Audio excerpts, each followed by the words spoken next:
Welcome to Select Civils. हम geography of Bihar पढ़ रहे हैं। 17th बीपीएससी के लिए रिकॉर्ड 1945 पोस्ट्स अनाउंस कर दी गई हैं, नोटिफिकेशन भी आउट है। So how big opportunity this is, आप इमेजिन कर सकते हैं अगर आप बीपीएससी या इवन यूपीएससी या बाकी स्टेट पीसीएस के प्रिपरेशन में हैं तो जिसे कहते हैं once in a blue moon, इस तरह की अपॉर्चुनिटी है। और स्टेट स्पेसिफिक एग्ज़ाम है, सो स्टेट का ओवरऑल वेटेज भी अच्छा खासा होता है पेपर में।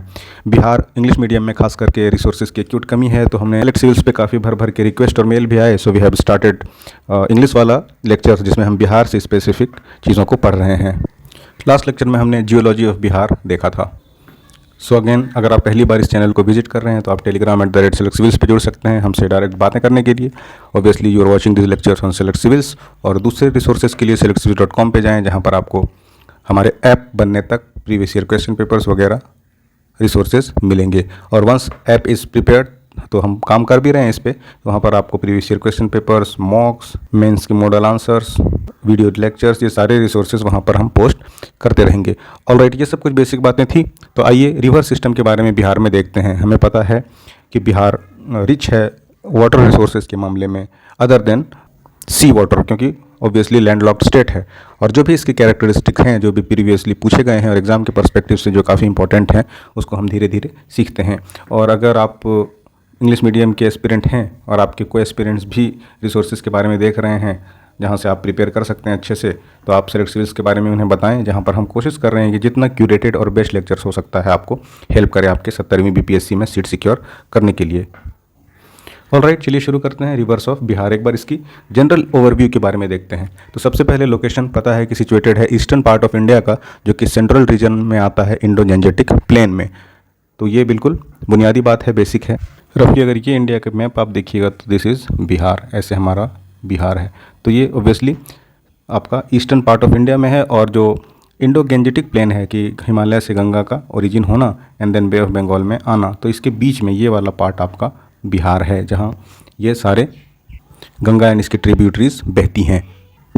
ऑलराइट, वाटर रिसोर्सेज के बारे में क्या कह रहा है कि स्टेट के पास 3,82,000 हेक्टेयर ऑफ वाटर बॉडीज़ हैं। यानी इनका अगर आप टोटल करिएगा जो वाटर बॉडीज़ हैं, तो इनका टोटल काफ़ी बड़ा 3,82,000 हेक्टेयर हो जाता है, जो कि टोटल ज्योग्राफिकल एरिया का 4.1% कवर भी करता है। तो this datas are important. Alright, और फिजिकल बाउंड्री अगर आप देखिए तो Himalaya to the north and plateau to the south. इधर ऑब्वियसली बिहार के इधर हिमालयाज़ हैं एंड प्लेटू है इधर दक्षिणी, जो बिहार था नाउ झारखंड, तो छोटा नागपुर का प्लेटू लगता है। Alright, which serves as the sources for most rivers in the region. तो ऊपर से भी आपकी नदियाँ आती हैं हिमालय की वजह से, एंड देन प्लेटू है छोटा नागपुर का, तो इस वजह से भी नदियाँ ओरिजिन करती हैं और जो कि बिहार में बहती हैं। अब किस तरह की नदियाँ हैं, उनका फ्लो है क्या, किधर कोर्स ऑफ एक्शन है, किस तरह के सेडिमेंटेशन लेके आती हैं, फिर उनसे किस तरह के लैंडफॉर्म्स बनते हैं, वो सारे स्लाइड्स में हम धीरे धीरे सीखेंगे।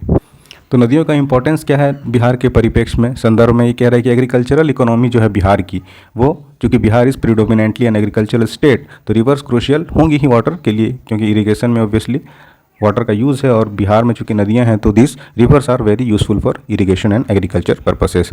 और रिच वाटर रिसोर्सेज है, देख लिया हमने, टोटल ज्योग्राफिकल एरिया का 4.1% कवर करती हैं सिर्फ वाटर बॉडीज़, इस वजह से काफ़ी रिच वाटर रिसोर्सेज हैं। Despite being in landlock, Bihar has abundant ground and surface water resources, जिसका हमने शुरू में ही डिस्कशन या जिक्र किया था।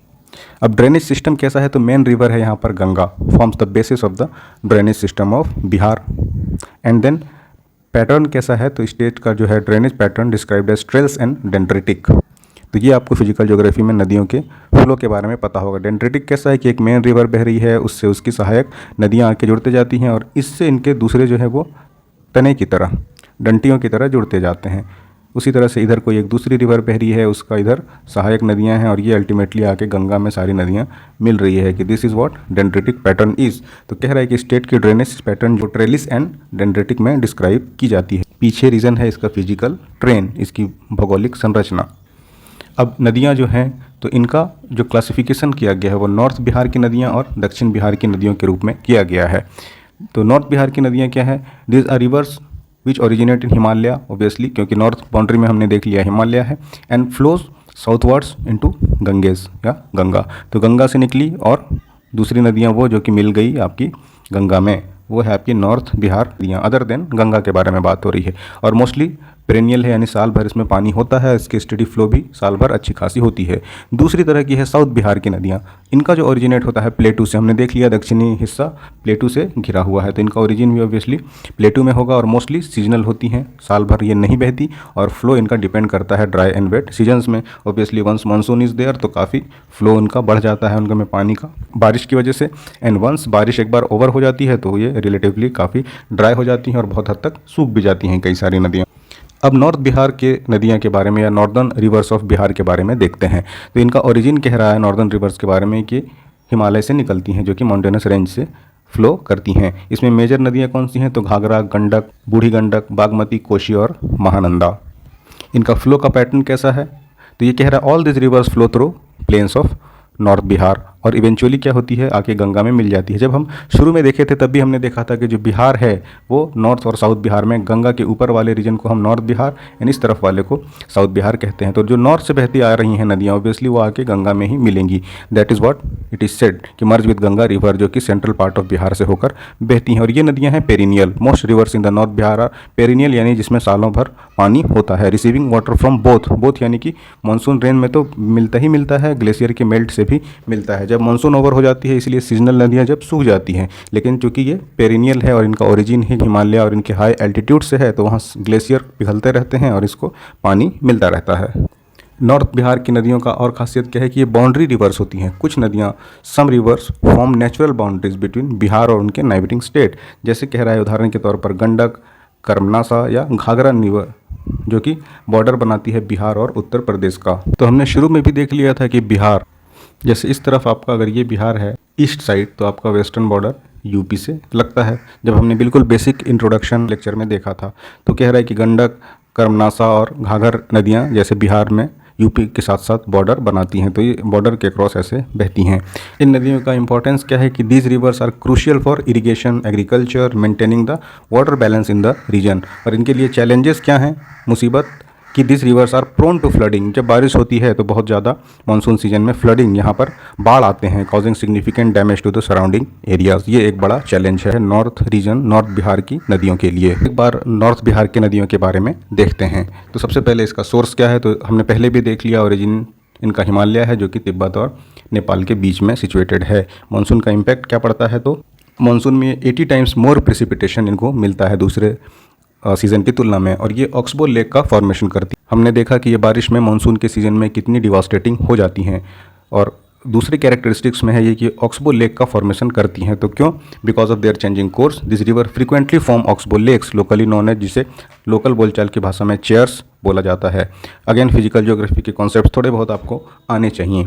अब ऑक्सबो लेक क्या होता है, तो रिवर्स मिएंडर करती हैं, यानी अपना रास्ता ऐसे टेढ़ा मेढ़ा जिग जैग होके पार करती हैं, और क्योंकि उनके साथ डिपोजिशन होता है, अलग अलग सिल्ट अपने साथ दूसरे ग्रेवल्स इस तरह की चीज़ें लेकर आती हैं। तो जब इनका मिएंडरिंग होता है तो ये फिर कोर्स बदलेंगी। तो अगेन इस बार क्या होगा कि ऐसे तो था लेकिन एक वाला ये वाला हिस्सा आपका टूट जाएगा, कट जाएगा, और ये इस तरह से बहने लगेंगी। जो पहले ये वाला पार्ट था, अब ये तो ऐसे था पहले, तो ये आपका मेन रिवर के फ्लो से अलग हो जाता है, तो ये लेक का फॉर्मेशन करती है। This is what oxbow lake is. Again concepts बार बार अभी जब हम बिहार के बारे में या नदियों के बारे में देख रहे हैं तो उतना पॉसिबल नहीं है कि डिटेल एनालिसिस किया जाए। उसके लिए जब हम फिजिकल ज्योग्राफी पढ़ेंगे तो हम उन चीज़ों को सीखेंगे। वैसे भी नंदलेस फिर भी जो बहुत इंपॉर्टेंट होगा we shall keep on discussing them. तो वही कह रहा है कि यहाँ पर चेंजिंग कोर्स के चलते फ्रीक्वेंटली ऑक्सबो लेक्स बनाती हैं, जिसे लोकली चेयर्स के नाम से जाना जाता है। और कैरेक्टरिस्टिक्स क्या है कि हाई सिल्टेशन, अपर रीचेस की जो नदियाँ हैं वो ऊपर से हेवी लोड अपने साथ जैसे कि सिल्ट लेके आती हैं और कंट्रीब्यूट करती हैं हाई लेवल्स ऑफ सिल्टेशन में, यानी कि उनका डिपोजिशन करते जाती हैं। और इनका कैरेक्टरिस्टिक क्या है कि तीखे स्लोप होते हैं। दिस स्टीप स्लोप्स, तीखे slopes in the upper course causes rapid flow, making this rivers prone to sudden flooding and erosion. Disastrous nature, काफ़ी तबाही पहुंचाने वाली, नुकसान पहुंचाने वाली ये नदियां होती हैं। Often lead to floods, destructing properties particularly during monsoon season. Obviously क्योंकि हमने देखा 80 गुना तक इनका प्रिसिपिटेशन की वजह से डायमेंशन या फ्लो बढ़ जाता है। That is what we learn. तो जब इतना ज़्यादा हो जाएगा तो डिजास्ट्रस हो ही जाएंगी। इनकी कैपेसिटी से कहीं ज़्यादा पानी इसमें मानसून के सीज़न में आ जाता है, और ये इसलिए भी हो जाती है कि जस्ट अभी हमने देखा कि बहुत ज़्यादा सिल्टेशन होता है, तो सिल्टेशन की वजह से जो इनका नेचुरल कोर्स है वो ठीक से मिलता नहीं इनको, तो they keep changing their path and then subsequently lead to destructive floods and other damages. All right, अब हम साउथ बिहार की या साउदर्न रिवर्स ऑफ बिहार के कैरेक्टरिस्टिक्स के बारे में देखते हैं। जैसे हम नॉर्दर्न के बारे में हमने सीखा। अब इसमें मेन रिवर कौन सी है, तो क्यूल है, सोन है, भदुआ है, Chandan and this all other prominent rivers draining the southern plains of Bihar, जो कि गंगा के दक्षिणी भाग में है। इनका सोर्स क्या है, तो इनका सोर्स ओरिजिनेट जो कि हिल रीजन से होती हैं। तो हमने देख लिया बिहार के साउथ में हिल्स है, तो उसमें अलग अलग विंध्याचल हिल्स, छोटा नागपुर हिल्स, राजमहल हिल्स, इस तरह की नदियाँ हैं जो कि बहती हैं बिहार में। एंड देन आगे अब हम इसके कैरेक्टरिस्टिक्स के बारे में जानते हैं। ये उन्हीं का एक मैप है, आप एक बार पॉज करके देख सकते हैं, या फिर आप हमारे टेलीग्राम पे भी ये PDFs या स्लाइड्स पा सकते हैं, जिसे आप बाद में फिर एज ए रिवाइज लेक्चर या नोट्स देख सकते हैं। अब साउथ बिहार की जो नदियाँ, इनका ड्रेनेज पैटर्न क्या है, तो less efficient to presence of natural levee along the southern side of the Ganga river. ये नेचुरल लेवी बनाती है। अब नेचुरल लेवी क्या है, kindly let me know in the comment section कि आपको कितना पता है फिजिकल ज्योग्राफी के बारे में। और राइट, अब और क्या है, तो ये लैंड फॉर्मेशन करती है, यूनिक लैंड फॉर्म करती है साउदर्न प्लेन्स पे, जिसे ताल कहते हैं। क्यों? क्योंकि due to various courses and deposition of sediments, जो सेडिमेंट जो लाती हैं वो डिपॉजिट करती हैं, तो एक लैंडफॉर्म बनाती हैं साउदर्न प्लेन्स में, जिसे लोकली वहाँ पर ताल के नाम से जाना जाता है।